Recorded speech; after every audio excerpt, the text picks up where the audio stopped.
We leave Latrobe for the last time. Like I said, grateful day, big day. This is let me break it down to you from my side of things today. Okay, so you leave early. This is the only day of camp besides the first day of camp that you get here like 45 minutes early for some reason. It's like the last day of school. Like you're like, all right, let's get to school. Like, you know what I mean? Like I'm cool with it. I'm at the bus stop 15 minutes early because I'm ready to go. You get up here early. You devour food. Like I'm talking, they give you a breakfast spread in the morning. Shout out the Pittsburgh Steelers. Shout out St. Vincent College. The staff here is unbelievable. They give you a breakfast spread.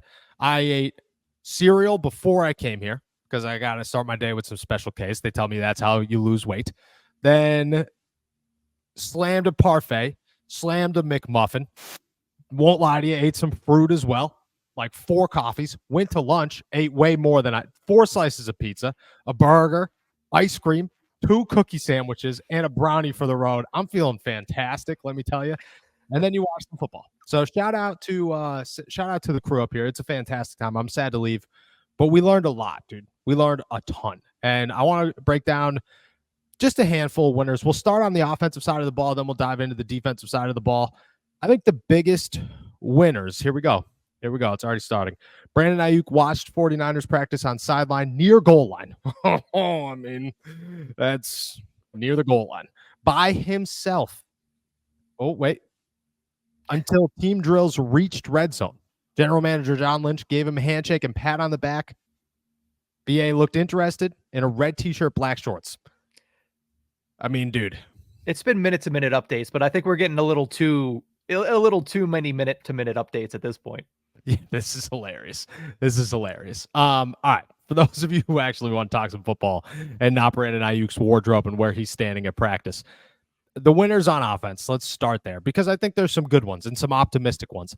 The biggest one in my head, obviously Pat Freiermuth, but we've talked so much about Pat Freiermuth, but Darnell Washington looks like a guy who's going to be very involved in the Steelers offense, who is going to make some noise in both the receiving and the running game this season. He caught a great pass over DeMonte KZ today that I thought was, it had everybody fired up. The rest of the tight ends who have really turned into a very solid group of guys, not just as players, but also teammates. They're always getting rowdy on the sideline. It's kind of cool. We've come to the conclusion, a group of us here at St. Vincent, that the tight end group is kind of like the frat house of the Steelers locker room, and it's kind of cool to watch. It's fun to watch. But Darnell Washington looks like a guy who's ready to break out and have a massive year. And right next to him is Michael Pruitt, who came into camp. You didn't really have expectations for him. You looked at him as the last man out. There's really no need for this. He's an older dude who never really emerged into a star in the NFL, has played a role on a number of teams, but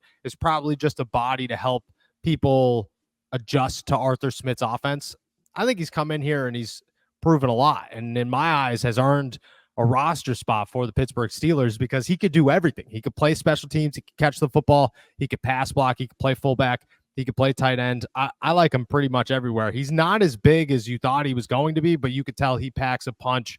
Big fan of Michael Pruitt. When it comes to the wide receivers, Calvin Austin and Van Jefferson highlight that list by a mile, my friend. Van Jefferson looks good. Van Jefferson looks like a guy who you could look at and say, maybe he is a number 2 in Pittsburgh. And that's not ideally the best situation for the Steelers, but he looks like he could play the part. Now, that could change, and there are a lot of teams out there who did not want anything to do with Van Jefferson, and there's probably reason for that. But maybe, just maybe, he turns into something here in Pittsburgh. He looked good in the preseason opener. He looked great during training camp, like great during training camp. Never had a bad day, never had a missed pass. It just kind of felt like Van Jefferson was taking some steps forward. And right next to him is Calvin Austin, who you think that how open he was in the preseason from time to time was just like mistakes, but that seems to happen every day at training camp practice. And because of that, you have to think maybe it's just Calvin Austin. Maybe Calvin Austin is just a dude who gets open, and that's huge. I mean, he said it himself the other day that he was probably 25%. He got to showcase 25% of his skill in Matt Canada's offense. He's excited for this year. I mean, that's massive. I believe that Calvin Austin's going to take a huge step forward and be involved in this offense. I'm a big fan of both of those. Jack Colletto will add to that list, but we'll wait and see. If things have quieted down for Jack Colletto over the last couple of days, I want to see them get fired back up. And Russ has looked good, but so has Justin Fields. So I think the competition is certainly there on the offensive line. And then I will let you kind of dive into this list here. Zach Edwards is my biggest winner, or Zach Frazier, excuse me, is my biggest winner by a mile. That dude looks the part. At this point in training camp, at this point in the offseason and in the summer, the Pittsburgh Steelers, they got a center, man, and his name's Zach Frazier. And he looks like a monster. He looks like the next guy, like the next center of the NFL, that big name that everybody should know of. That's what he looks like. Is a great pick by the Steelers. I think a second-round pick could turn into a steal for him in a couple of years. Great move. He looks like he should be the starter. Nate Herbig obviously left with an injury today. We don't know what that injury is, but that's a big step for Zach Frazier. I think he's right there to earn the starting job.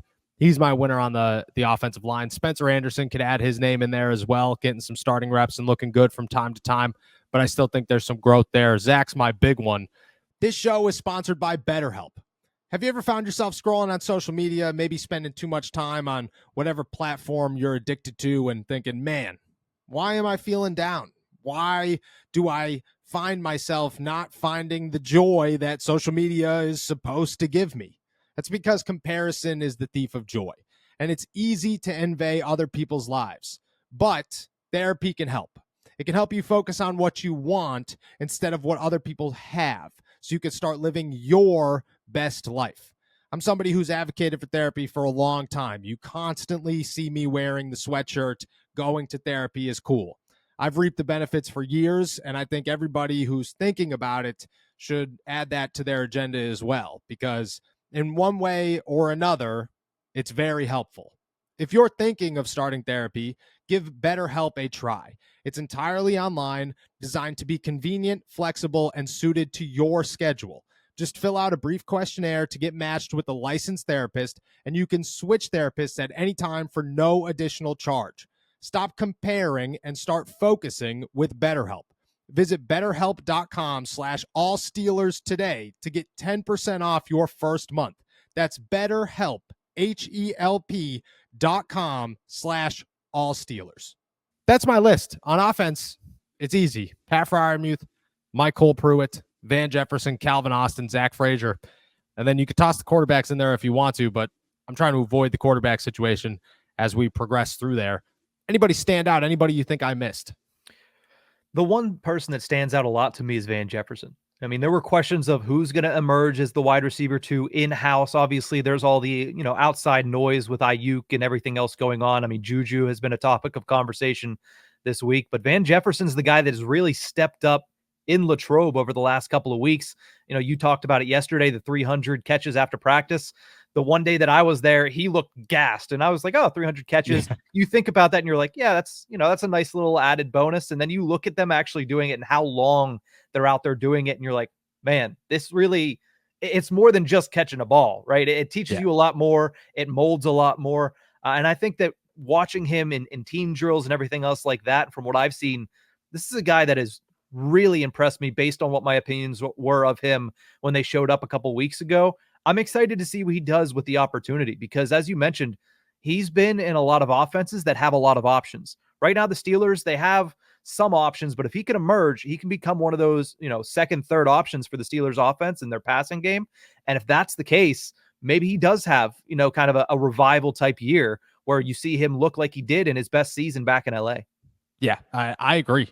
That's my big thing is the last time Van Jefferson got a shot to be the number 2, he put up 800 yards, and that's not bad. And maybe that's all he's looking for. Now, I'm not banking on that. I think that's the sign here is I'm not trying to get overly optimistic about Van Jefferson, but I am excited about the potential. And I believe that he's shown the potential to this point. And obviously it comes with some caution, and you have to toss the warning signs out there every chance you get.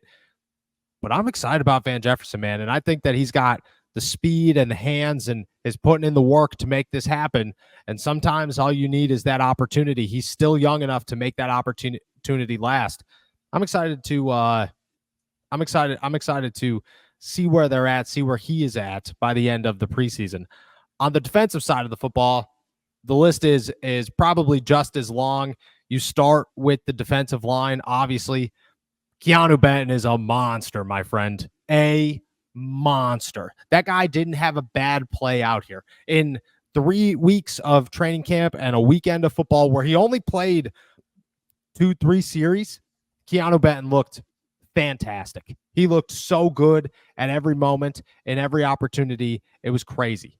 And then on top of that, you have Montravius Adams, who looks just as good. DeMarvin Leal suffered an injury. Got to see how far he comes back, but I think DeMarvin's got a ton of upside and looks like he's finally starting to take those steps forward. At linebacker, Peyton Wilson is the guy everybody wants to talk about, and I think that's true, but I'm going to toss another name out here, this one off the edge, Jacoby Windman. That guy is a name to watch in these last 2 preseason games.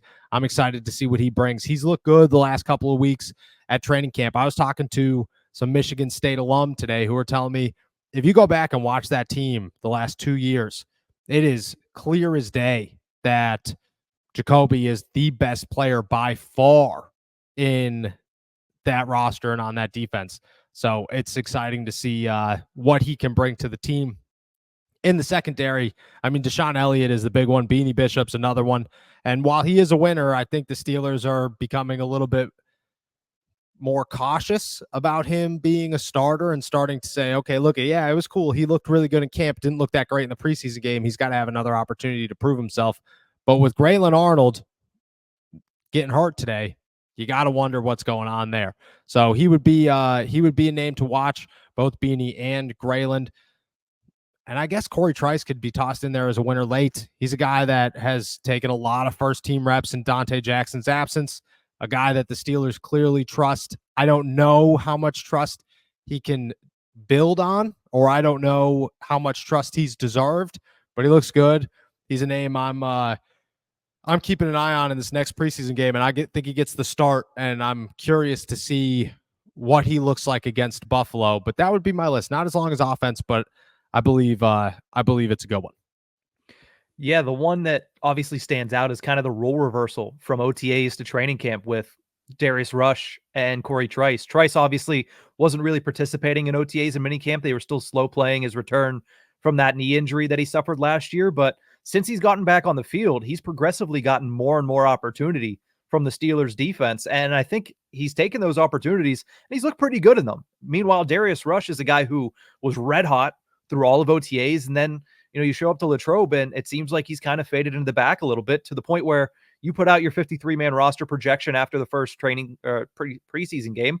And Rush was a guy that he's in a kind of a scary position right now. He might not make the roster out of training camp. It's somebody that there's still a couple weeks to go here before they go from 90 down to 53. And Rush is going to have to really start making a name for himself. Whereas Trice seems like he's comfortably on the inside looking out, and it doesn't seem like anybody's really going to catch him.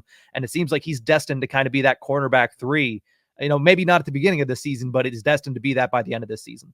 Yeah, I'm a little bit bummed out at Darius Rush. Like, I thought Darius Rush looked like the guy in OTAs and minicamp, and he hasn't been the guy here. Like, he's taken such a step backwards. Maybe not play-wise, but just hasn't excited the way that he used to excite us in the South Side. And maybe that'll come back in these next 2. Maybe it's just Latrobe. Maybe it's, early mornings. He doesn't like sleeping in the dorm. Who knows? But too many Dino's wings. Too many Dino's. I mean, that could happen a lot and very easily. I don't know. I was disappointed in him. And at the same time, I think that you get Cam Sutton back in 8 weeks, but you need Corey Trice to be that guy. Otherwise, if you don't see that right from the jump here in these last 2 games, you might have to go out and get somebody at corner, because that is their one glaring need is a third cornerback. And I don't know that they have it right now unless Corey becomes that guy. Those are my names to watch. Some winners from training camp as we move forward. Good times. Excited to get out of here, but at the same time, appreciative that we got to watch some football up close and share it with everybody. And also appreciative everybody who gave me a shout out and said hi, and I got to see while I was out here.